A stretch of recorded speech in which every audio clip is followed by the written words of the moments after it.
नमस्कार, मैं डॉक्टर रजनीश कुमार आप सभी का एक बार फिर से हार्दिक स्वागत करता हूँ। यूजीसी नेट यूनिट 6 हिंदी उपन्यास के अंतर्गत आज हम चर्चा करेंगे बाण भट्ट की आत्मकथा के ऊपर। कुछ हम इसके प्रमुख तथ्यों पर चर्चा कर लेते हैं। इसका प्रकाशन 1946 ईस्वी में हुआ था। धारावाहिक प्रकाशन 1943 ईस्वी में विशाल भारत पत्र था या पत्रिका, उसमें धारावाहिक प्रकाशन हुआ। 12 अंक इसके निकले हुए थे। देखा जाए तो इसके शीर्षक में आत्मकथा शब्द लगा हुआ है, लेकिन ये विधा कौन-सी है? उपन्यास है। वो ऐसे विद्यार्थी जो अभी शुरुआती दौर में तैयारी करने जा रहे होंगे और सुदूर इलाके में पढ़ाई किए होंगे, नियमित रूप से कक्षाएँ नहीं किए होंगे, तो ध्यान रखें कि बाण भट्ट की आत्मकथा उपन्यास विधा की रचना है। कई बार ये वन लाइनर क्वेश्चन पूछा जा सकता है, तो ध्यान रखना है। इसके लेखक हैं हजारी प्रसाद द्विवेदी। मैंने इसको संक्षेप में लिख दिया है। इस उपन्यास में आप देखेंगे कि ब्योमकेश शास्त्री नाम से जो इनका छद्म नाम रहा है हजारी प्रसाद द्विवेदी का, उसके हिसाब से लिखा है। ठीक है? तो एक चीज़ तो और आपको ध्यान में रखना है कि छद्म नाम ब्योमकेश शास्त्री किसका था? हजारी प्रसाद द्विवेदी का था। इस उपन्यास की जो कथा वस्तु है, इसमें इतिहास और कल्पना दोनों का समावेश है। जैसे ही हम इतिहास और कल्पना की बात कर रहे हैं, आपके दिमाग में एक आदिकालीन रचना ज़रूर आ गई होगी जिसमें इतिहास है लेकिन उससे ज़्यादा उसमें कल्पना की बात की गई। शुरू में ही हमने आप सभी को होमवर्क दे दिया है। निश्चित तौर पर जो तैयारी कर रहे हैं विद्यार्थी वो कमेंट करेंगे कि कौन-सी वो रचना है जिसमें इतिहास एवं कल्पना का समावेश किया गया है। उसी पैटर्न पर आप देख रहे हैं कि सन 1946 हालाँकि 1943 के आसपास से ही इस उपन्यास का लेखन कार्य चल रहा था। लगभग 3 साल कंप्लीट हुए। आप देख रहे हैं कि कोई किताब अचानक नहीं मार्केट में आती है बल्कि उसके पीछे कुछ समय लगा हुआ होता है। तो उसी तरीके का ये बाण भट्ट की आत्मकथा उपन्यास है। समय के दृष्टिकोण से देखें तो हर्षकालीन समय है, यानी जब हर्षवर्धन का जो काल था, उपजीव्य यानी इसका जो आधार रहा है, वो हर्षचरित है। जैसे एग्जाम में आ सकता है कि जो बाण भट्ट की आत्मकथा है, इसका आधार ग्रंथ क्या है? तो हर्षचरित आपको बताना है। इसमें कादंबरी भी ऑप्शन में हो सकता है, जो कि आपको ध्यान नहीं रखना है। पांडुलिपि यानी कि बाण भट्ट की आत्मकथा जो है वो किसी की लिपि पर भी आधारित है। वो है मिस कैथरीन, एक बूढ़ी महिला है, लगभग 75 साल की है और ये ऑस्ट्रिया की एक संभ्रांत परिवार से इनका संबंध था। तो मिस कैथरीन कई बार सवाल पूछा जाता है। विभाजन के दृष्टिकोण से देखें तो ये उपन्यास उच्छ्वासों में बटा हुआ है। ठीक है? थोड़ा-सा यहाँ पर हजारी प्रसाद द्विवेदी ने प्रयोग करने की कोशिश की है, उच्छ्वासों में बाँटा है और कुल इसमें 20 उच्छ्वास हैं और 1 उपसंहार है, यानी टोटल 20 उच्छ्वास को आपको ध्यान रखना है, ठीक? ये भी सवाल पूछा जा सकता है। अगर हम पात्रों की बात करें, तो एक तरफ मुख्य पात्र हैं और दूसरे तरफ गौण पात्र हैं। बाण भट्ट जो कि नायक है इस उपन्यास का और नारी सम्मान के लिए भी जाना जाता है। कई जगहों पर इसके कथन को आप देखेंगे तो नारी सम्मान की बात बराबर बाण भट्ट ने किया है। निपुणिका जिसको कि न्यूनिया के नाम से भी जाना जाता है, ये बाण भट्ट से प्रेम करती है। एक मंडली से भी इसका संबंध है और पान की दुकान पर भी रहती है। तो निपुणिका का भी काफ़ी इम्पोर्टेंट रोल है बाण भट्ट की आत्मकथा में, ज़रूर ध्यान रखिए।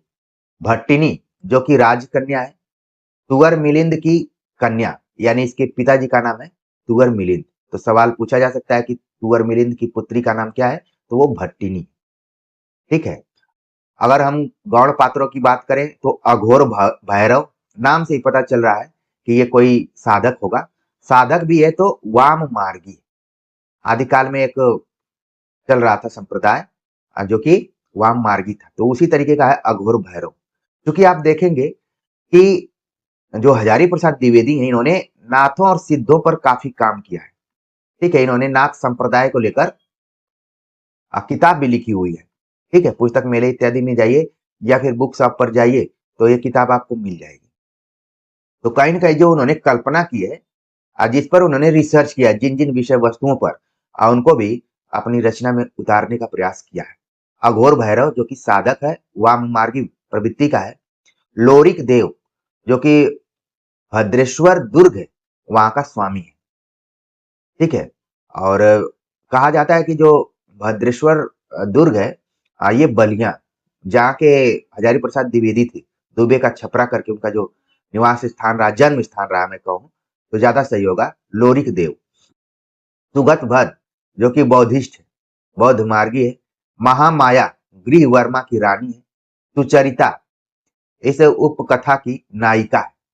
तो यहाँ पर आप देख रहे हैं कि कुछ पुरुष पात्र है गौण में और कुछ महिलाएं, खासतौर से महामाया और सुचरिता का नाम जरूर ध्यान रखिए। अन्य पात्रों की बात करें तो हर्षवर्धन, कृष्णवर्धन, विग्रह वर्मा, तुअर मिलिंद, जिसकी बात हमने कर ली है, और राजश्री। ठीक है? तो इन पात्रों को जरूर ध्यान में रखिए, कहीं से भी सवाल पूछा जा सकता है। जो हमने हाथ से लिखा हुआ है, ये कई पुस्तकों का निचोड़ है, और खासतौर से बाणभट्ट की आत्मकथा पढ़ते हुए, क्योंकि कोई भी उपन्यास एक बार पढ़ने में समझ में नहीं आता है। और बाणभट्ट की आत्मकथा जो पुस्तक हमने यहाँ पर ली है, उसके फॉन्ट में भी बड़ा उसमें छोटापन है, स्पेस नहीं है। और जब मैं इसको यहाँ तैयार कर रहा था तो इसके अक्षर भी काफी मतलब लिपे पोते टाइप के दिखाई दे रहे थे। फिर भी वाणी और अक्षरों के मेल से इस क्लास को हम आगे बढ़ाने की कोशिश करेंगे। फिर भी आप ध्यान रखिए, इतना भी आप अपने दिमाग में रख लेंगे तो आपकी 50% से अधिक तैयारी हो जाएगी। सवाल इसी में से घूम फिर कर आएंगे, आप उसको कैच कर लेंगे। बाकी अगर कथनों को कैच करना है या फिर किसका कथन ही हो सकता है, उसके लिए हम उपन्यास के महत्वपूर्ण अंशों को पढ़ेंगे और किस तरीके से किसी भी उपन्यास या रचना को पढ़ना चाहिए, उसके बारे में भी आप समझ जाएंगे।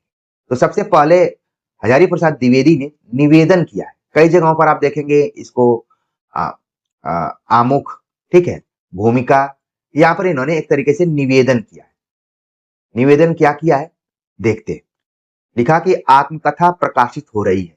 अनेक मित्रों के आग्रह, अनुरोध और शुभेच्छा का ही यह परिणाम है। यानी जब भी कोई काम होता है तो काम किसी एक व्यक्ति की प्रेरणा से नहीं होता है, उसमें बल्कि कईयों का रोल होता है, कईयों की भूमिका होती है। जैसा कि यहाँ पर हजारी प्रसाद द्विवेदी ने कहा कि अनेक मित्रों के आग्रह, अनुरोध और शुभेच्छा का ही यह परिणाम है। आरंभ में कथा विशाल भारत में प्रकाशित होने लगी थी। यह कथा शुरुआती दौर में किस पत्रिका में प्रकाशित हुई, तो उसका नाम था विशाल भारत। अगर उस पत्र के यशस्वी सुहृदय श्री मोहन सिंह सेंगर ने बार बार बढ़ावा देकर लिखवा न ली होती तो कथा नहीं ही लिखी ही न जाती। तो यानी कि इसमें जो संपादक रहे या फिर इस पत्र से जुड़े हुए व्यक्ति हैं, मोहन सिंह सेंगर, उन्होंने बार बार आग्रह किया कि जो आप वो कथा लिख रहे हैं उसको जल्दी से लिख डालिए ताकि हम उसको प्रकाशित कर दें। विचार था कि समाप्त होने के बाद इस कथा पर एक विस्तृत आलोचना लिखी जाए। समय के अभाव में ऐसा नहीं हो सका, तो हृदय पाठकों के लिए यह कार्य छोड़ दिया गया। एक विशेष अभिप्राय से रविंद्रनाथ की एक कविता का भाव इसमें एक स्थान पर जोड़ दिया गया था। वह अभिप्राय तो सिद्ध नहीं हुआ, पर जोड़ा हुआ अंश जहां का तहां रह गया। बाणभट्ट और श्री हर्षदेव के ग्रंथ कथा के प्रधान उपजीव्य रहे। इन लोगों के प्रति कैसे कृतज्ञता प्रकट करूं। भाई कमल कुलश्रेष्ठ ने पुस्तक के ठीक ठीक छपने में अमूल्य सहायता पहुंचाई। अनेक ज्ञात और अज्ञात मित्रों ने नाना भाव से बढ़ावा दिया है। सबके प्रति अपनी हार्दिक कृतज्ञता प्रकट करता हूँ। शांति निकेतन के कला भवन के भाई कृपाल सिंह जी ने पुस्तक के प्रक्षेपट का चित्र तैयार कर दिया है। यह चित्र उदयगिरी की वराह मूर्ति की के एक फोटो के आधार पर बनाया गया है। अगर आप बाणभट्ट की आत्मकथा उपन्यास खरीदेंगे तो उसके जो कवर पेज है उस पर एक फोटो लगी होगी, ठीक है। तो वो जो फोटो ली गई है वो कहाँ से ली गई है, उदयगिरी की वराह मूर्ति एक फोटो के आधार पर बनाया गया। ये भी एक क्वेश्चन पूछा जा सकता है। कभी कभी नए प्रश्न की खोज में एक्सपर्ट जाते हैं, तो जरूर इस पे आप थोड़ा सा ध्यान रखेंगे।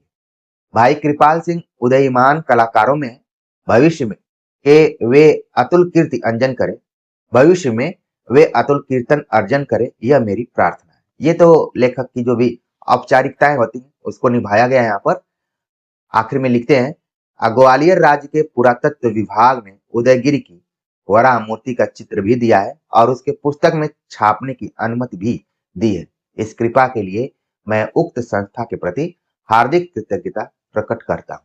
हजारी प्रसाद द्विवेदी और 29/11/46 में ये बात लिखी गई और हिंदी भवन शांति निकेतन जो कि कलकत्ता में, ठीक है।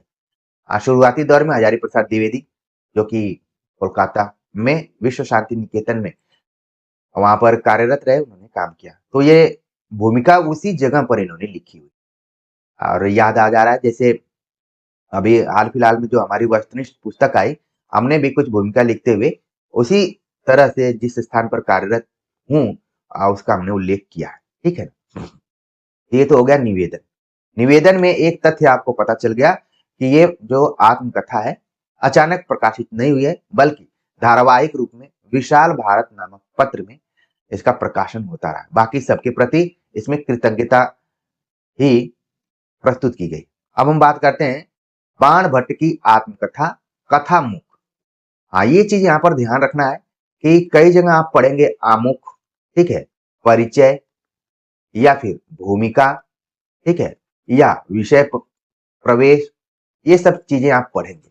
लेकिन यहाँ पर बाण भट्ट की आत्मकथा, इसको इन्वर्टेड कामा में बंद किया गया और कथामुख लिखा गया है। ये एक तरीके से ये भी प्रयोग है, ठीक है। और इसमें आप देख रहे हैं कि एक संधि है। आप लोगों के लिए दूसरा होमवर्क है यहाँ पर, क्योंकि आप कई बार एग्जाम में जाते हैं, व्याकरण इत्यादि भी पूछा जाता है, तो जरूर ध्यान में रखिए यहीं से सवाल पूछे जाते हैं। ऐसा नहीं है कि सवाल कहीं से बन रहे हैं या फिर कहीं से निर्मित किए जा रहे हैं। निर्मित तो किए जा रहे हैं लेकिन वो आपके आसपास से ही। तो बाण भट्ट की आत्मकथा कथामुख को अगर पढ़ें तो बहुत सारी चीजें क्लियर हो जाएंगे कि ये प्रेरणा हजारी प्रसाद द्विवेदी को कहां से मिली लिखने की। लिखते हैं कि बाण भट्ट की आत्मकथा के प्रकाशित होने के पूर्व उसका थोड़ा इतिहास जान लेना आवश्यक है।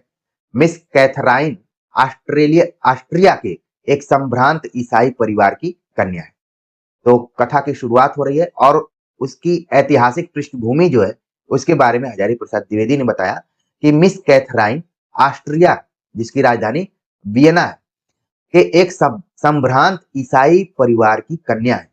यद्यपि वे अभी तक जीवित हैं, पर उन्होंने एक विचित्र ढंग का वैराग्य ग्रहण किया है और पिछले 5 वर्षों में अब मुझे उनकी केवल एक ही चिट्ठी मिली है जो इस लेख से संबद्ध होने के कारण अंत में छाप दी गई है। मिस कैथराइन का भारतीय विद्याओं के प्रति असीम अनुराग था। ये पॉइंट नोट करने लायक है कि जो मिस कैथराइन है वो ऑस्ट्रिया की रहने वाली हैं, ईसाई हैं, फिर भी उनको भारतीय विद्याओं के प्रति उनमें असीम अनुराग है। अपने देश में रहते समय ही उन्होंने संस्कृत और ईसाई हिंदी का अच्छा अभ्यास कर लिया था। आप देखेंगे तमाम ऐसे विदेशी हैं जिन्होंने संस्कृत का अध्ययन किया, जिसमें आप मैक्स मूलर का नाम अच्छे से जानते होंगे। तो बताया गया कि मिस कैथराइन का भारतीय विद्याओं के प्रति असीम अनुराग था। उन्होंने संस्कृत और ईसाई हिंदी का अच्छा अभ्यास कर लिया था। 68 वर्ष की उम्र में वे इस देश में आई और अक्लांत भाव से यहाँ के प्राचीन स्थानों का 8 वर्षों तक लगातार भ्रमण करती रही। यहाँ आकर उन्होंने बंगला का भी अभ्यास किया था, पर इस भाषा में लिखने की योग्यता उन्हें अब तक नहीं हुई और आगे होने की कोई विशेष संभावना भी नहीं है। तो मिस कैथराइन की पृष्ठभूमि बताएगा कि वो कहाँ की थी और कब आई हुई थी। जब 68 साल की थी और 8 साल उन्होंने लगातार यहाँ पर घूमते रहे, तो इसमें अगर आप जोड़ दें तो लगभग 76 साल की महिला का जिक्र इसमें किया जा रहा है। देखिए, ये भी पूछा जा सकता है कि मिस कैथराइन की उम्र क्या रही होगी। ठीक है, 76 साल की महिला है, लेकिन वो किसी नव युवक या नवयुवती से कम नहीं है। चारों तरफ घूम रही हैं और कुछ न कुछ उनके दिमाग में है। ठीक है, मिस कैथराइन को हम लोग दीदी कहते थे। दीदी अर्थात दादी। बांग्ला में कई बार दीदी शब्द का प्रयोग होता है। ठीक है, तो यहाँ पर दीदी अर्थात दादी। हम लोग अपने सिस्टर को दीदी कहते हैं। ठीक है, लेकिन यहाँ पर दीदी का अर्थ क्या है? दादी। जैसे आजकल आपने देखा होगा, जो बहुत ज्ञान की बात करता है उसको लोग बाबा बोलते हैं, भले वो उम्र में छोटा हो। लोग बोलते हैं अरे बाबा बहुत जानकारी रखते हैं। आप लोग अपने फ्रेंड सर्किल में इस तरीके की बातें करते होंगे। यहाँ पर भी कुछ वही है। दीदी मतलब दादी। आगे जब कभी दीदी शब्द का प्रयोग किया जाए तो एक पाठक उन्हीं से तात्पर्य समझे, यानी कि दादी से, यानी कि मिस कैथराइन से। बंगला में दादी के साथ मजाक करने का रिवाज है। दीदी इस बात को जानती थी और कभी-कभी बड़ा करारा मजाक कर बैठती थी। हम लोगों पर, विशेषकर मेरे ऊपर, दीदी का स्नेह नाती के समान ही था। दीदी बहुत भोली थी। अपनी कष्ट साध्य यात्राओं के बाद जब वे इधर लौटती तो हम लोगों के आनंद का ठिकाना न रहता। नई बात सुनने के लिए या नई चीज देखने के लिए हम लोगों की भीड़ लग जाती थी। दीदी एक-एक करके कभी कोई तालपत्र की पोथी, कभी पुरानी पोथी के ऊपर की चित्रित काठ की पाटी, कभी पुराने सिक्के निकाल-निकाल कर हमारे हाथों पर रखती जाती और उनका इतिहास सुनाती जाती। उस समय उनका चेहरा श्रद्धा से गदगद होता और उनकी छोटी-छोटी नीली आंखें पानी से भरी होती। ऐसा लग रहा है कि हम कोई रेखा चित्र पढ़ रहे हैं। ठीक है, जिस तरीके से इससे ये पता चल रहा है कि हजारी प्रसाद द्विवेदी का मिस कैथराइन से कितना आत्मीय लगाव था। एक-एक रेखा पहचानने की कोशिश कर रहे हैं। वो एक कविता आपने आगे की पढ़ी होगी, हरी घास पर क्षण भर। उसमें प्रेमी प्रेमिका एक जगह बैठे हुए हैं और वो कहते हैं कि बैठो, मैं तुम्हारी एक-एक रेखा पहचानूं। यहाँ पर एक-एक रेखा पहचानने की बात की गई है। उनकी छोटी-छोटी नीली आंखें पानी से भरी होती, फिर धीरे से उनकी जेब से एक सफेद बिल्ली का बच्चा निकलता, बिल्कुल सिकड़ा हुआ। हम लोग इस मजाक से परिचित थे। दीदी को प्रसन्न करने के लिए हम में से कोई बड़ी उत्सुकता के साथ बिल्ली के उस बच्चे को इस प्रकार लेता मानो कोई हस्तलिखित पोथी ले रहा हो, और तब वह बिलौटा कूद जाता और हम लोग मानो हचकचा कर डर जाते। फिर दीदी इतना हंसती कि नूतन कुटीर की छत हिल जाती। दीदी के इस हर्षातिरेक का परिणाम यह होता कि यार लोग संग्रहित बहुमूल्य वस्तुओं में से कुछ को दबा जाते। मैंने कभी ऐसा अपकर्म नहीं किया, यानी कि उनका ध्यान डाइवर्ट करके उसमें कुछ इधर-उधर कर लेते, चुरा लेते। लेकिन यहाँ पर हजारी प्रसाद द्विवेदी का मानना है कि हमने इस तरीके का कोई अपकर्म यानी कि बुरा काम नहीं किया, पर दीदी को पता भी नहीं चलता। कभी-कभी दीदी जब ध्यानस्थ हो जाती तो उनका वलिकुचित मुखमंडल बहुत ही आकर्षक होता। ऐसा जान पड़ता कि साक्षात सरस्वती आविर्भूत हुई। उधम करते हुए छोकरे पास से निकल जाते, धूल उड़ाती हुई बैलगाड़ियां चली जाती, कुत्ते उछल कूद शुरू कर लड़ाई झगड़े पर आमादा हो जाते, पर दीदी कर्पूर प्रतिमा की भांति निर्वाक, निश्चल और निस्पंद ही रहती। जब उनकी समाधि टूटती तब उनकी बातें सुनने लायक होती। तो यहाँ पर बाणभट्ट की आत्मकथा से पहले मिस कैथराइन के चरित्र और उनका जो स्वभाव रहा है, उनकी जो आस्था रही है भारतीय विद्या के प्रति, वो बहुत ही यहाँ पर अच्छे से आप समझ पा रहे होंगे। और जब वो ध्यानस्थ होती थी तो कई लोग उनके साथ उनके सामान को भी इधर-उधर कर देते और उनको कोई फर्क नहीं पड़ता। प्रिय विद्यार्थियों, यही चीज आपको सीखनी है कि जब आप तैयारी करने जाएं तो चाहे शोर हो चाहे कुछ भी हो, आप उनमें अपने को कितना कंसंट्रेट कर रहे हैं। कई बार हमने देखा है कि एग्जाम हॉल में या उसके बगल में कोई कार्यक्रम हो रहा है, साउंड बज रहे हैं, तो लोग बार-बार डिस्टर्ब होते हैं, बार-बार चच-चच की आवाज निकालते हैं। उनको लगता है कि वो कहीं स्वर्ग में रहा करते थे और दिक्कत हो रही है। कंसंट्रेशन बनाना है और किससे सीखना है? मिस कैथराइन से। और बताया गया पूरा कि जब वो ध्यानस्थ होती थी तो लगता था कि एकदम साक्षात सरस्वती जी ही आ गई और चाहे कोई कितना भी उनको डिस्टर्ब करे। यहाँ पर डिस्टर्बिंग एलिमेंटों का पूरा नाम लिखा गया है, ठीक है? लेकिन उनके ऊपर कोई असर नहीं पड़ता था। तो ये चीज सीखने वाली है। अंतिम बार दीदी राजगिरी से लौटी थी। राजगिरी जिसको कि हम राजगीर के नाम से भी जानते हैं, ठीक है? जब मगध जो साम्राज्य हुआ करता था उसमें कई बार राजधानी और तमाम यहाँ पर मीटिंग्स का आयोजन किया गया था। अगर आपने इतिहास पढ़ा होगा तो मेरी बात आप समझ पा रहे होंगे। अंतिम बार दीदी राजगिरी से लौटी थी। उनके चेहरे से ऐसा जान पड़ता था कि बुद्ध देव से उनकी जरूर भेंट हुई होगी। मैं जब मिलने गया तो यद्यपि वे थकी हुई थी, पर यह कहना न भूली कि उन्हें राजगिरी में एक सयार मिल गया था, जो उन्हें देखकर 3 बार ठिठक-ठिठक कर खड़ा हुआ, जैसे कुछ कहना चाहता हो।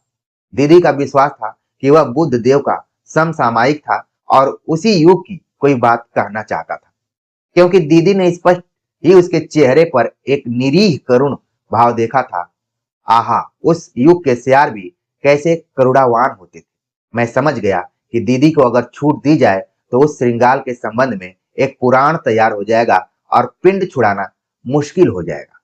तो जो कैथराइन है, आप देख रहे हैं कि बुद्ध देव से भी काफी प्रभावित हैं, और जो कुछ मिल रहा है, चाहे सियार मिले, चाहे बिल्ली, कुत्ता, कुछ भी मिले, उनको लगता था कि जैसे महात्मा बुद्ध करुणा के सागर थे, उसी तरीके से उस जमाने के पशु पक्षी भी करुणा के ही सागर थे। तो जाहिर सी बात है, कई बार जो युग होता है उसके हर पहलू को हम सकारात्मक अर्थों में तौलते हैं। लिखते हैं कि यहाँ पर हम पीछा छुड़ाने की कोशिश किए। मैंने कहा, दीदी आज विश्राम करो, प्यार की बात कल होगी। दीदी ने भाव विह्वल होकर कहा, हाँ रे, थक गई हूं, जा आज भाग जा, कल जरूर आना। दीदी भी इस स्वभाव से परिचित है कि जब भी वो किसी से बात करती हैं और कुछ नई चीजें बताने की कोशिश करते हैं तो लोग पकने लगते हैं। जाहिर सी बात है कि जब आप टू द पॉइंट कोई बात सुनना चाहेंगे और थोड़ा सा उसको घुमा कर बोला जाएगा तो आपको लगेगा कि आपका समय नष्ट हो रहा है। यहाँ पर दीदी हजारी प्रसाद द्विवेदी के स्वभाव से थोड़ा सा परिचित है। उन्होंने कहा कि हाँ रे, थक गई हूँ, जा आज भाग जा। उन्होंने ये नहीं कहा कि हाँ तुम भी जाओ आराम करो, उन्होंने कहा आज भाग जा, कल जरूर आना। देख, इस बार शोण नद के दोनों किनारों की पैदल यात्रा कर आई हूं। मैं जैसे अचरज में आ गया। शोण नद? हाँ रे, शोण नद। कुछ मिला है दीदी? बहुत कुछ, कल आना। तो एक तरीके से यहाँ पर जैसे उन्होंने एक नई बात कही, सोन नद का उल्लेख यहाँ पर किया, तो जो हजारी प्रसाद द्विवेदी हैं उनके दिमाग में कुछ प्रश्न आता है, लेकिन वो बोलती हैं कि जाओ, आज नहीं बताऊंगी, कल बताऊंगी। मैं 75 वर्ष की इस बुढ़िया के साहस और अध्यवसाय की बात सोचकर हैरान था। यहाँ पर एग्जैक्ट इनकी उम्र बताई गई है, 75 साल। तो इसको आप जरूर नोट कर लीजिए। मिस कैथराइन इस उपन्यास में एक तरीके से जीवित है, ठीक है, और 75 साल की हैं, इसको ध्यान रखना है।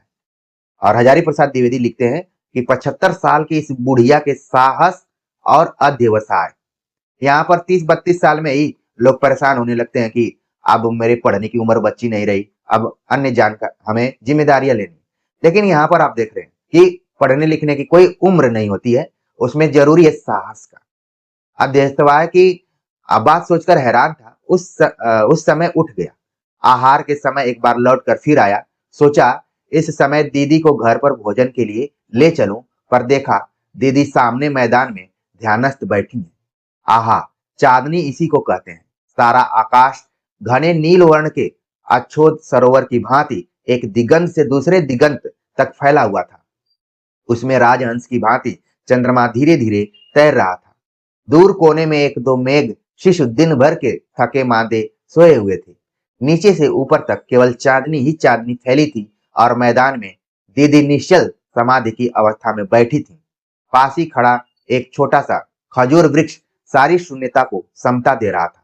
मैं चुपचाप खिसक गया। तो ऐसा लग रहा है कि जो हजारी प्रसाद द्विवेदी के अंदर काव्यत्व है वो भी उभर कर सामने आ रहा है। इन पंक्तियों को आप देखिए, लगेगा कि किसी कवि की पंक्तियां हैं। दूसरे दिन मैं शाम को दीदी के स्थान पर पहुंचा। नौकर से मालूम हुआ कि उस रात को दीदी 2 बजे तक चुपचाप बैठी रही और फिर एकाएक अपनी टेबल पर आकर लिखने लगी। रात भर लिखती रही और लिखने में ऐसी तन्मय थी कि दूसरे दिन 8 बजे तक लालटेन बुझाए बिना लिखती ही रही। उस जमाने में जब वो लिख रही थी तो युग किसका था? लालटेन उस समय सबसे तेज प्रकाशित करने वाली कोई यंत्र के रूप में रहा होगा। फिर टेबल पर ही सिर रखकर लेट गईं और शाम के 3 बजे तक लेटी रहीं। फिर उन्होंने स्नान किया और अब चाय पीने जा रही। चाय पीते पीते दीदी से बात करना बड़ा मनोरंजक होता था, तो मैंने अपना भाग्य सराहा। दीदी चाय पीने का आयोजन कर रही थी। मुझे देखकर बहुत प्रसन्न हुई और बोली, तुझे ही खोज रही थी। टोण यात्रा में उपलब्ध सामग्री का हिंदी रूपांतर मैंने कर लिया है, तू इसे एक बार पढ़ तो भला। देख, मेरी हिंदी में जो गलती है उसे सुधार दे और आनंद से इसका अंग्रेजी में उल्था करा ले भला।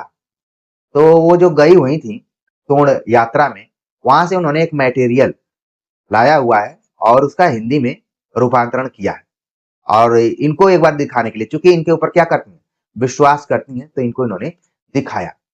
यह ले भला दीदी का स्नेह संभाषण था। जब वे अपने नातियों पर बहुत खुश होती तो उन्हें कुछ देते समय कहती जाती, ले भला। ठीक है, इधर लोग क्या बोलते हैं, ले न, इस तरीके से बोलते हैं, ले भला के स्थान पर अगर मान लीजिए कुछ खा पी रहे हैं नहीं ले रहे हैं तो लोग बोलते हैं थोड़ा सा और ले न।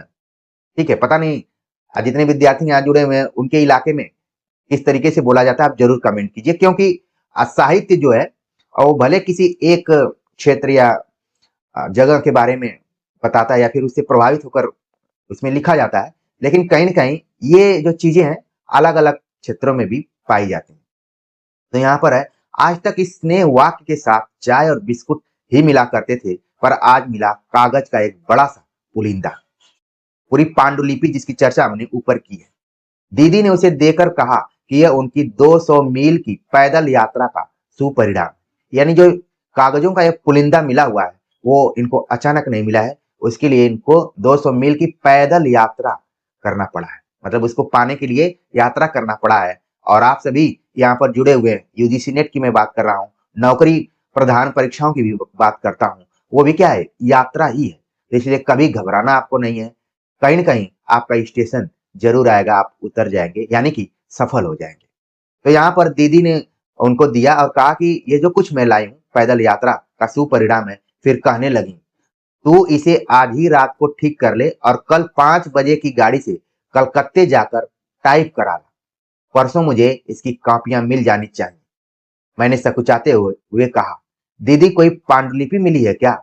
चूँकि ये भी पढ़ने वाले थे, ठीक है, प्रोफ़ेसर थे, तो इनके अंदर भी उत्सुकता थी। उन्होंने सकुचाते हुए कहा, यहाँ पर मनोभाव को पकड़ने की कोशिश की गई है। डायरेक्ट इन्होंने नहीं कहा, सकुचाते हुए कहा, दीदी कोई पांडुलिपि मिली है क्या? दीदी ने डाँटते हुए कहा, एक बार पढ़ के तो देख, इसका रहस्य फिर पूछना। तू बड़ा आलसी है। देख रे, बड़े दुःख की बात बता रही हूँ। पुरुष का जन्म पाया है, आलस छोड़कर काम कर। इतनी बड़ी बात यहाँ पर जो कोई नहीं बता सकता है। अब वो मिस कैथराइन ने हजारी प्रसाद द्विवेदी को कहते हुए कहा कि हमेशा, मतलब कोई काम करने से पहले क्वेश्चन ही उठता है। और इस चैनल पर भी तमाम विद्यार्थी कहते हैं, सर आप कब पढ़ लेंगे तो पास हो जाएंगे ना। अरे भाई पहले पढ़िए तो। सर आप इस चीज को पूरा करा देंगे ना। मैं बस इतना ही कर सकता हूँ कि जब तक ये सांसें चल रही हैं, आपके साथ में रहूंगा। जिस दिन बंद होंगी उसी दिन मान लीजिए कि अब आगे सहयोग नहीं कर पाऊंगा। अब इससे बड़ा कमिटमेंट मैं क्या दे सकता हूँ, क्योंकि निःशुल्क है, मेरा कोई ऐप नहीं है, मेरा कुछ नहीं है, तो विद्यार्थी हमेशा कंफ्यूज रहते हैं कि पता नहीं सर इसको कंप्लीट कराएंगे कि नहीं कराएंगे। यदि आप यूजीसी नेट की तैयारी कर रहे हैं तो इस चैनल पर ऐसा कोई मटेरियल नहीं होगा जो आपकी तैयारी में सहयोग न दे रहा हो। हर एंगल से हमने पूरी तैयारी करा दी है। ये कुछ नई चीजें हैं जिससे कि आप हमेशा जुड़े रहें और सीखते रहें। इसमें सीखने की बात भी की गई है, नई चीजों से जोड़ने की भी बात की गई। तो यहाँ पर मिस कैथराइन हजारी प्रसाद द्विवेदी से कहती हैं कि पहले इसको पढ़ो फिर इसके रहस्य को पूछना। तू बड़ा आलसी है। देख रहे, बड़े दुख की बात बता रही हूँ, पुरुष का जन्म पाया है, आलस छोड़कर काम कर। स्त्रियां चाहे भी तो आलस्यहीन होकर कहाँ काम कर सकती हैं। मेरे जीवन के वे दिन लज्जा और संकोच में ही निकल गए जब काम करने की ताकत थी। एक स्त्री का जो दर्द है, आप देखेंगे इस पूरे उपन्यास में भी कहीं न कहीं दिखाई देता है। इसलिए बाणभट्ट नारी सम्मान में ज़्यादा विश्वास करता है। और ये पंक्तियाँ स्त्री विमर्श की भी महिलाएँ नहीं कर पाएँगी, जैसे कि मिस कैथराइन ने कहा कि स्त्रियों के लिए तो कभी आराम करने की नौबत ही नहीं आती है। वो चाहकर भी आराम नहीं कर सकती और जो शुरुआती इनके जीवन के दिन थे, वो लज्जा और संकोच में ही निकल गए, जब काम करने की ताकत थी। अब वृद्धावस्था में न तो उतना उत्साह रह गया और न शक्ति। तू बड़ा आलसी है, बाद में पछताएगा। इतनी कड़वी बात कोई हितैषी ही कह सकता है। पुरुष होकर इतना आलसी होना ठीक नहीं। तू समझता है यूरोप की स्त्रियां सब कुछ कर सकती हैं, गलत बात है। दूर के ढोल सुहावन होते हैं, यानी कि यूरोप की स्त्रियां बहुत शक्तिशाली हैं, ऐसा नहीं है। उधर भी प्रॉब्लम है, हम भी पराधीन हैं। देखिए कितनी बात यहाँ पर पता चल रही है कि यूरोप में भी स्त्रियां स्वच्छंद नहीं है। भारत में लगता है कि पराधीन है, लेकिन यूरोप में भी समाज की पराधीनता जरूर कम है, पर प्रकृति की पराधीनता तो हटा ही नहीं जा सॉरी, हम भी पराधीन हैं। समाज की पराधीनता जरूर कम है, पर प्रकृति की पराधीनता तो हटाई नहीं जा सकती। आज देखती हूँ कि जीवन के 68 वर्ष व्यर्थ ही बीत गए।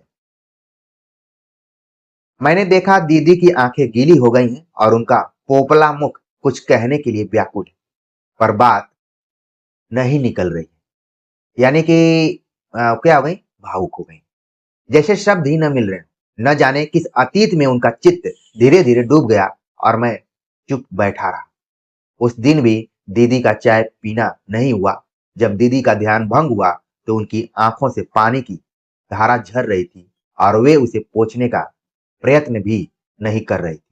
ये आपके सामने इमेज ज़रूर आ रहा होगा कि एक तरफ हजारी प्रसाद द्विवेदी बैठे हैं और मिस कैथरीन अपने यूरोप को याद करते हुए अपने जो 68 वर्ष का जीवन उन्होंने कहा कि हमने व्यर्थ में व्यतीत कर दिया।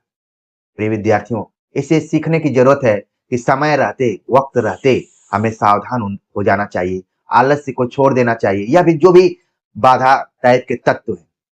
जैसे कोई बोलता है कि मैं हाउसवाइफ हूँ, कोई बोलता है मैं बच्चे को संभाल रही हूँ, कोई कुछ भी बोलता है, कोई काम कर रहा है। ये सब तो जीवन के एक अंग है, हिस्से हैं। लेकिन अगर आप उसी में टाइम मैनेजमेंट करेंगे, तो निश्चित तौर पर आप अपने जीवन को सार्थक कर सकते हैं। नहीं तो जिस तरीके से यहाँ पर मिस कैथरीन की स्थिति है, वो अपने उन पुराने दिनों को याद करते हुए बहुत भावुक हो जाती हैं।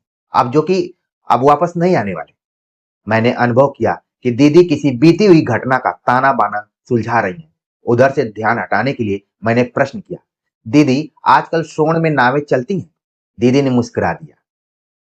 उसका भाव था कि मैं समझ गई, तू मेरा ध्यान दूसरी ओर ले जाना चाहता है। इस चीज को वही लोग महसूस करते होंगे जो किसी से आत्मीय संबंध रखते होंगे। कई बार जो आपके लोग होते हैं, जब आप दिक्कत में होते हैं, परेशानी में होते हैं, तो आपका ध्यान दूसरे तरफ भटकाते हैं। जो टॉपिक है उसको चेंज कर देते हैं। यहाँ पर भी टॉपिक को चेंज किया गया और सामने वाला भी समझ गया। उन्होंने कहा, मैं समझ गई, तू मेरा ध्यान दूसरी ओर ले जाना चाहता है। फिर बोली, देख, मैं यहाँ ज्यादा नहीं ठहर सकती। इस अनुवाद को तू जरा ध्यान से पढ़ और अ, कल कलकत्ते जाकर टाइप करा ला। 2-1 चित्र भी पुस्तक में देने होंगे। जा, जल्दी कर। ऐसा लग रहा है कि जो मिस कैथरीन है, वो अब ज्यादा दिनों तक यहाँ नहीं रहने वाली हैं और उनके दिमाग में बहुत सारी चीजें चल रही हैं। ठीक है। कागजों का पुलिंदा लेकर मैं घर आया। यद्यपि मेरी आंखें कमजोर हैं और रात को काम करना मेरे लिए कठिन है, फिर भी दीदी के कागजों को मैंने पढ़ना शुरू किया।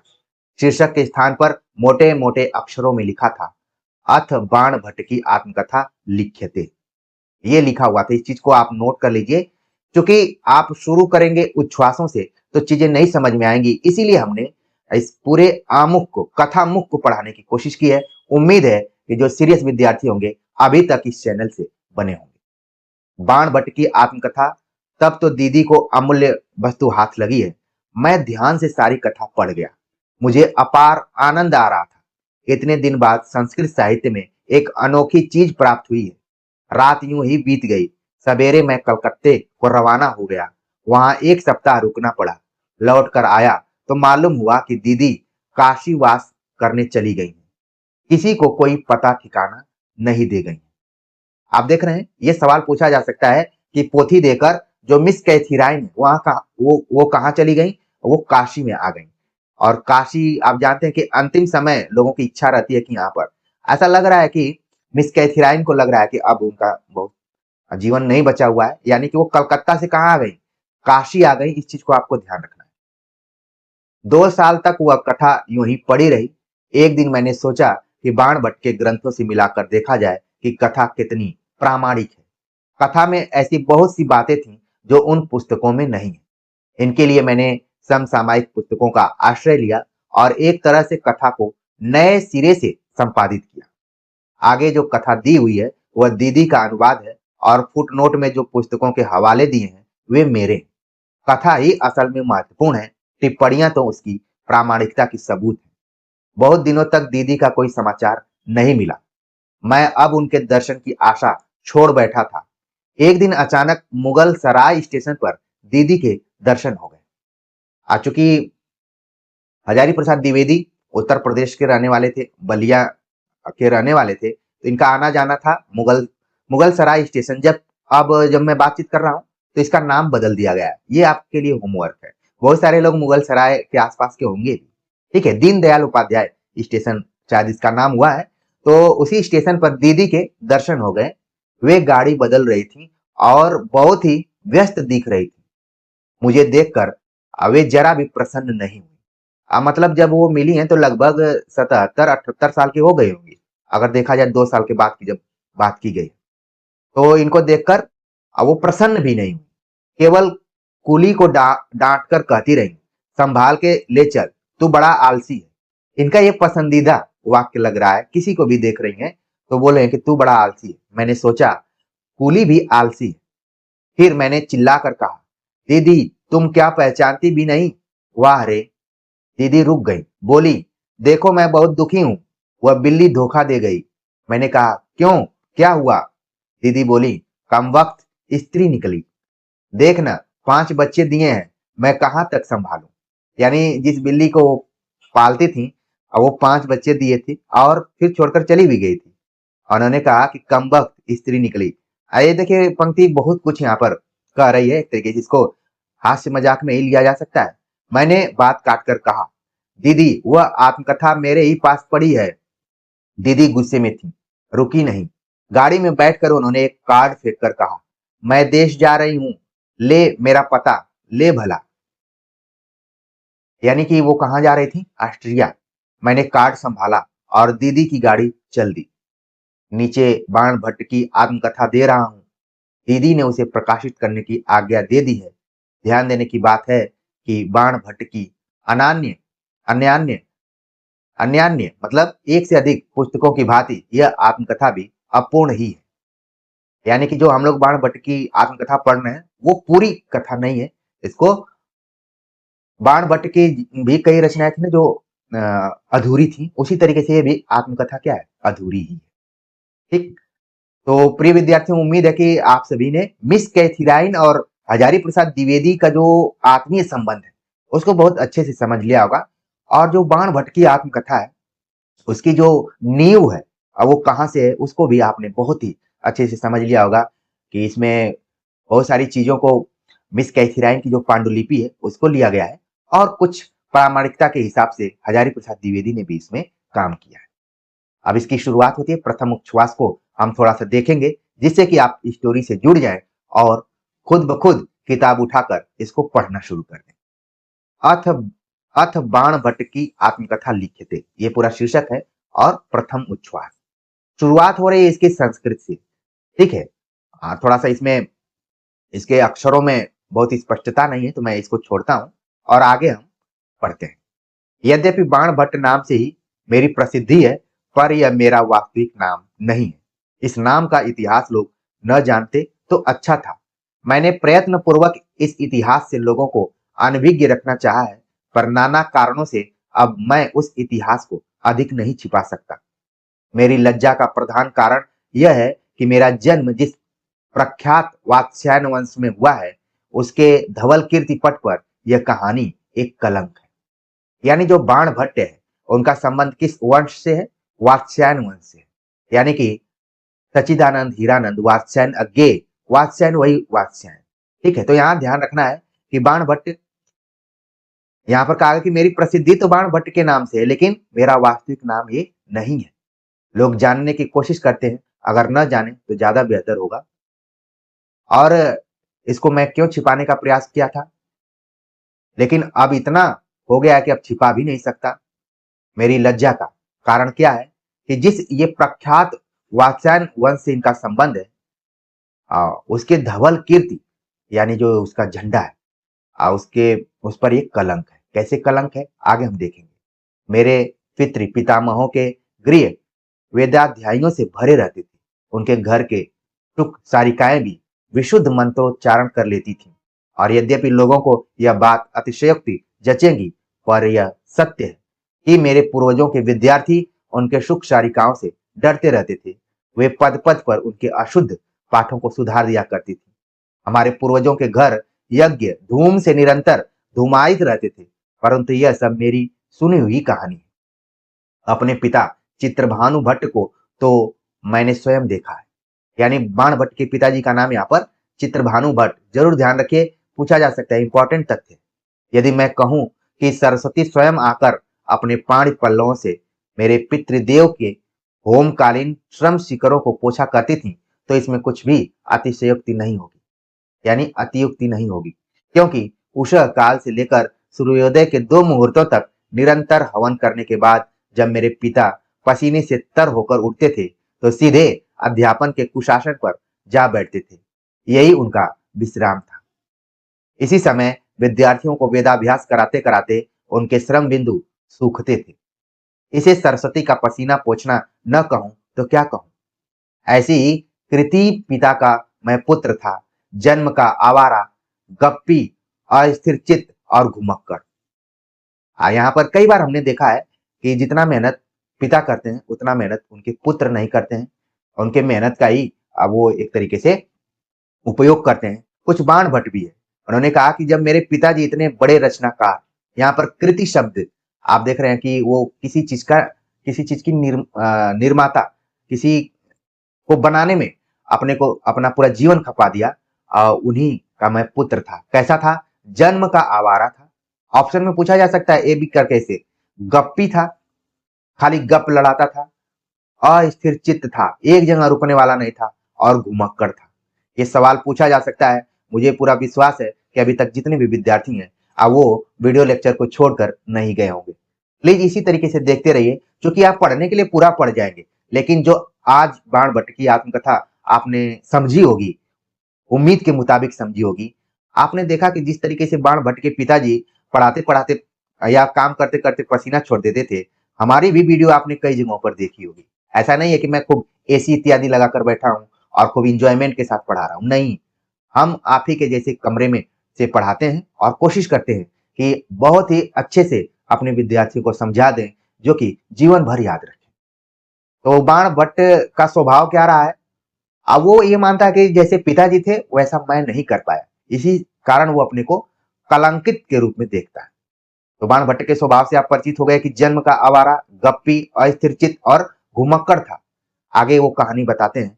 मैं घर से जब निकल निकल भागा था, तो अपने साथ गांव के अन्य अनेक छोकरों को भी फोड़ ले गया था। यानी गया तो अकेले नहीं गया, पूरा एक ग्रुप लेकर गया। वे सब अंत तक मेरे साथ नहीं रहे, तो भी मैं गांव में बदनाम तो हो ही गया था। आप देखते होंगे कि बाण की तरह तमाम लोग होंगे इस समय। कई गार्जियन बोलते हैं कि फला का लड़का मेरे लड़के को बिगाड़ रहा है। ठीक है, तो यहाँ कुछ वैसा ही है। मगध की बोली में बंड मुझे पूंछ कटे बैल को कहते हैं। यहाँ पर देखिए सवाल पूछा जा सकता है कि बंड शब्द जो है वो किस बोली से प्रभावित है? मगध। चूंकि ये जो ग्रंथ है वो हर्षकालीन ग्रंथ है और मगध इत्यादि उस समय साम्राज्य हुआ करते थे।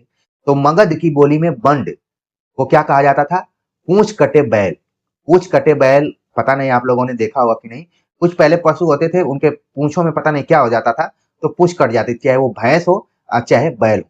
क्योंकि मेरा इस वर्ग से बहुत गहरा संबंध रहा है, तो हमने काफी इसको निकटता से देखा है। ठीक है, आप लोगों ने भी देखा होगा। ऐसा नहीं है कि आप लोग दूसरे ग्रह पर रह रहे हैं, यहीं पर है, तो ध्यान दीजिएगा। कहने का मतलब ये बंड मतलब पूंछ कटे बैल को कहते हैं। वहां यह कहावत मशहूर है कि बंड आप गए, साथ में 9 हाथ का पगाहा भी लेते गए, तो लोग मुझे बंड कहने लगे। इसी को बाद में संस्कृत शब्द बाण द्वारा संस्कार करके मैंने इस नाम की कुछ इज्जत बढ़ा ली। ठीक है, तो कैसे बाण कैसे बना हुआ है? बंड से क्या बना? बाण बना। ठीक है, भट्ट तो लोगों ने और बाद में जोड़ दिया। फिर भट्ट लोगों ने जोड़ दिया उसमें, क्योंकि भट्ट उसको बोला जाता है जो बहुत क्या होता है? गप लड़ाने वाला। जिसको लोग थे भटपटा रहा है, या फिर इस तरीके से नामकरण हुआ है। इसको ध्यान रखिए, बड़ा ही इंपॉर्टेंट फैक्ट है। वैसे मेरा असली नाम दक्ष था। ये तो बहुत ही इंपॉर्टेंट है कि बाण भट्ट का असली नाम क्या था? दक्ष। इंपॉर्टेंट क्वेश्चन है, जरूर ध्यान रखिए। इधर मेरे प्रति लोगों का आदर और स्नेह का भाव बढ़ गया है। वे चाहे तो दक्ष भट्ट कर ले। अच्छा देखिए, इनका असली नाम दक्ष क्यों था? क्योंकि इनके पिताजी जो थे वो पढ़े लिखे थे, और जैसे आप देखेंगे पढ़े लिखे लोग जो होते हैं अपने बच्चों का नाम थोड़ा सार्थक ही रखते हैं। दक्ष से शब्द बना हुआ है दक्षता। कई बार आप लोग दक्षता परीक्षा का नाम सुने होंगे कि फला दक्षता परीक्षा दे रहे हैं, यानी कि वो इसमें कुशल है। तो दक्ष का मतलब होता है कुशल। तो इधर लोगों का स्नेह बढ़ता चला गया, और चाहे तो दक्ष भट्ट कर ले। बड़ी होशियारी से मैंने यह नाम अन्यत्र सुरक्षित रख छोड़ा है। उसकी कहानी मैं अभी बताऊंगा। मेरे पिता 11 भाई थे। इनके पिताजी कितने भाई थे? 11 भाई थे। मैंने उनमें से सबको नहीं देखा था। मेरे एक चचेरे भाई का नाम उडुपति था। इसको भी ध्यान में रखना है, ये बहुत ही इंपॉर्टेंट है। चूंकि हमने पात्रों में इनका नाम नहीं जोड़ा है, चाहे चित्रभानु का नाम हो, चाहे दक्ष नाम हो, चाहे उडुपति नाम हो, ये कहानी पढ़ते हुए ही आपको समझ में आएगा। क्योंकि ये पात्र नहीं है, केवल एक इसमें परिचय बताया गया है। ठीक है। अब वे उम्र में मुझसे बहुत बड़े थे, पर मेरे साथ उनका व्यवहार समवयस्कों के समान ही था। उडुपति जो थे वो थोड़ा बाण से अच्छा रिलेशन उनका था, और उनमें बड़ा छोटा का कोई भेदभाव नहीं था। मित्रवत रहते थे। वे उस युग के प्रसिद्ध तार्किक थे। सवाल पूछा जा सकता है, उडुपति क्या थे? तार्किक थे। पता चला आपने बाण भट्ट की आत्मकथा वन लाइनर किताबों से पूरा पढ़ लिया है, लेकिन कोई क्लियरिटी नहीं हुई। एग्जाम में जा जाकर आप परेशान हो रहे हैं कि ये कहां से सवाल आ रहे हैं। हमने तो पूरा पढ़ लिया था। देखिए, सवाल यहां से ही बनते हैं। हाँ, उडुपति क्या थे? प्रसिद्ध तार्किक थे। उन्होंने ही वसुभूति नामक बौद्ध भिक्षु को शास्त्रार्थ में पराजित किया था। यानी कि बड़े टैलेंटेड व्यक्ति थे। यहाँ पर जो भी जितने भी तथ्य दिखाई दे रहे हैं, आपको ध्यान रखना है। उनकी विद्वता और चारित्र का महाराजाधिराज हर्षवर्धन पर बड़ा प्रभाव था, और वे एकाएक वैदिक मत की ओर प्रवृत्त हो गए थे। वे उडुपति भट्ट मेरे ऊपर जितना स्नेह रखते थे, उतना मेरे परिवार में कोई नहीं रखता था। उन्होंने अनेक अपकर्मों से मुझे बचाया है। यानी कि आप देख रहे हैं, बाण भट्ट के शुरुआती जीवन में उडुपति का काफी रोल रहा है। प्रसंगवश मैं उनकी चर्चा यथास्थान करूंगा। यहाँ इतना ही कहना पर्याप्त होगा कि 14 वर्ष की उम्र में जब मेरे पिता नहीं रहे, माता तो बहुत पहले मर चुकी थी, तो ये उडुपति भट्ट ही मुझे उस स्नेह रस से सिंचित करते रहे जिसे मैंने अपनी माता से पाया था। लेकिन इस कहानी को अपने दुर्भाग्य के रोने से नहीं शुरू करूंगा, इसे अपने सौभाग्य के उदय के साथ ही आरंभ करूंगा। बीच बीच में यदि दुर्भाग्य की कहानी आ जाए तो इस कथा के अध्येता उसे क्षमा करेंगे। आवारा तो मैं था ही। कितनी स्पष्टता के साथ बाणभट्ट ने स्वीकार कर लिया। आवारा तो मैं था ही। इस नगर से उस नगर में, इस जनपद से उस जनपद में बरसों मारा फिरता रहा। इस भटकन में मैंने कौन सा कर्म नहीं किया। कभी नट बनता, कभी पुतलियों का नाच दिखाता, कभी नाट्य मंडली संगठित करता, और कभी पुराणवाचक बनकर जनपदों को धोखा देता रहा। ये ध्यान रखिए, इंपॉर्टेंट है, ये सब एग्जाम में पूछे जा सकते हैं कि जो बाणभट्ट ने शुरुआती में कर्म किए कौन कौन। नट कभी बन गए, कभी अभिनेता बन गए, कभी नाच दिखाते थे, कभी नाट्य मंडली में चले जाते, कभी पुराणवाचक जो कि उनको संस्कार में मिला हुआ था उसको कर लेते थे। सारांश, कोई कर्म छोड़ा नहीं। भगवान ने मुझे रूप अच्छा दिया था और बोलने की पटुता भी थोड़ी सी थी। क्योंकि ये अच्छे परिवार से थे, तो इनको संस्कार में बहुत सारी चीजें मिली थी। बस मेरी किशोरावस्था और जवानी के दिनों में यही दो बातें मेरी सहायता करती थी। कौन? कि वो बहुत हैंडसम थे और बोलने में बहुत अच्छे थे। ब्रेन विथ ब्यूटी जिसको कहा जा सकता है। यद्यपि लोग मेरे बहुविध कार्यकलाप को देखकर मुझे भुजंग समझने लगे थे, पर मैं लंपट कदापि नहीं था। तो घूमता घामता एक बार मैं स्थानेश्वर यानी थानेसर नगर में पहुंच गया, और उस दिन को मैं अपने सौभाग्य का दिन मानता हूं। तो शुरू में ही कहा गया कि मैं अपनी कहानी दुर्भाग्य वाली नहीं सुनाऊंगा, सौभाग्य वाली सुनाऊंगा। और उन्होंने बताया कि भले हमारा जीवन जैसा भी शुरू में रहा हो, लेकिन एक दिन घूमते घूमते कहाँ पहुंच गए? स्थानेश्वर पहुंच गए, और उसी दिन को अपना सौभाग्य मानते हैं। और ये जैसे आजकल क्रिएटिव लोगों को लोग सराहते हैं, ठीक है। उस जमाने में जब कोई इधर उधर नाच वाच की बात करता था तो लोग उसको थोड़ा निगेटिव जोड़ते थे, तो उनको भुजंग समझने लगे। लेकिन ये लंपट नहीं थे। ये तथ्य जरूर ध्यान में रखे, सवाल पूछा जा सकता है। और बता रहे हैं कि जब मैं नगर में पहुंचा तो बड़ी धूमधाम देखी। कूर्म पृष्ठ के समान उन्नतोत्तर राजमार्ग पर एक बड़ा भारी जुलूस चला जा रहा था। उसमें स्त्रियों की संख्या ही अधिक थी।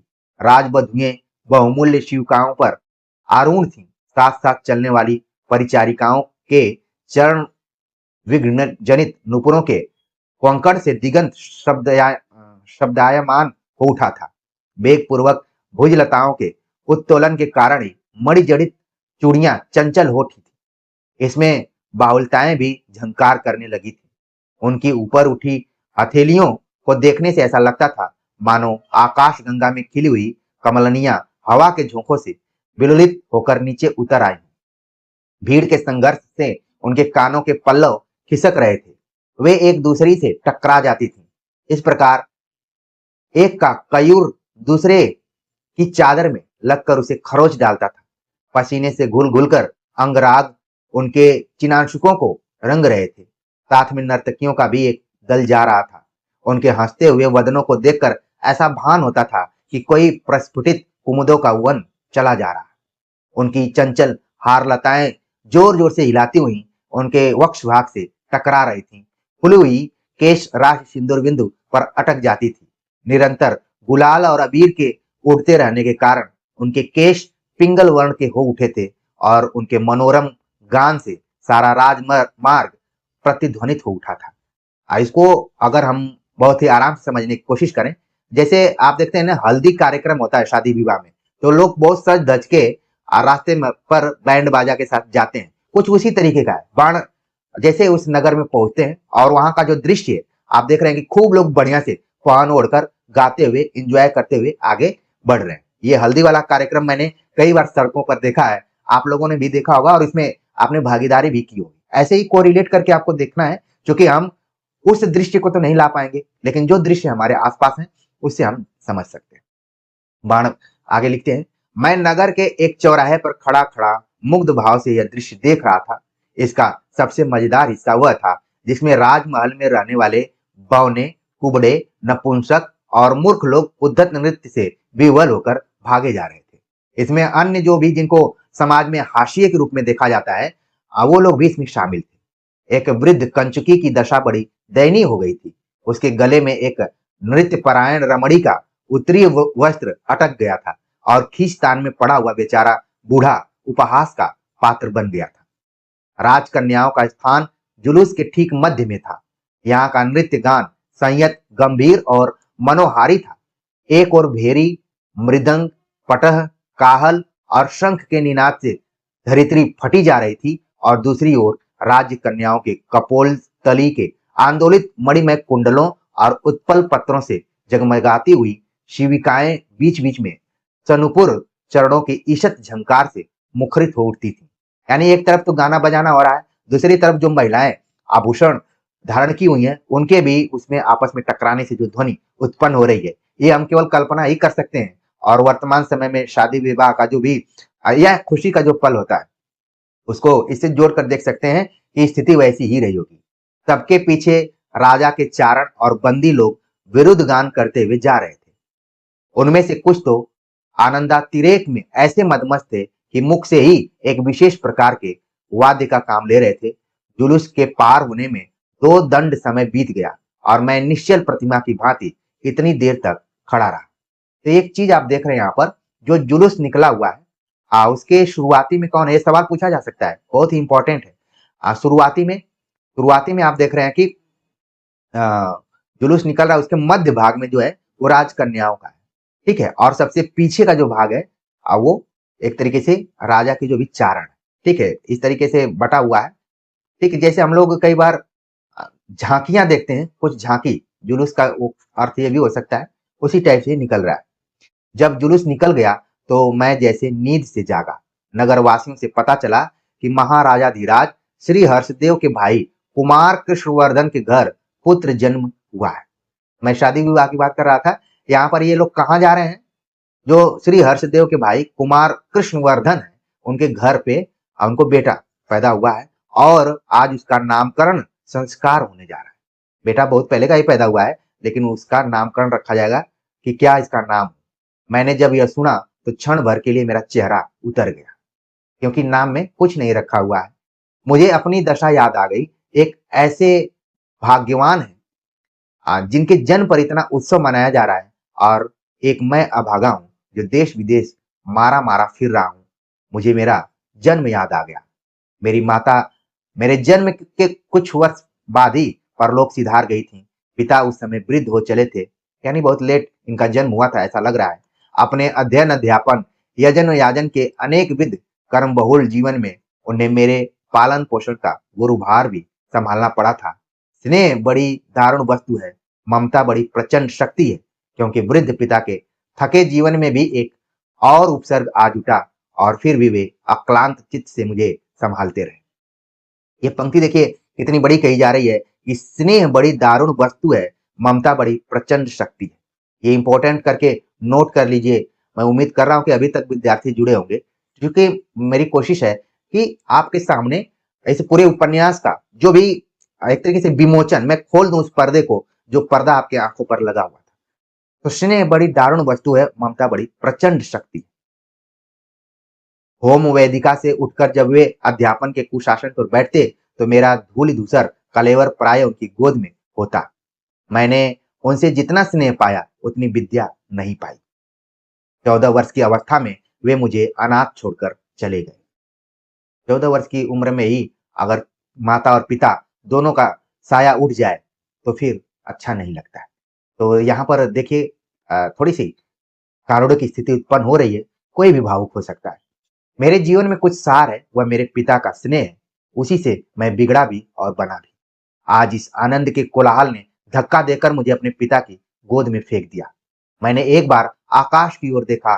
मुझे ऐसा लगा कि मेरे पितामह गण मेरे ऊपर दुख के अश्रु बरसा रहे।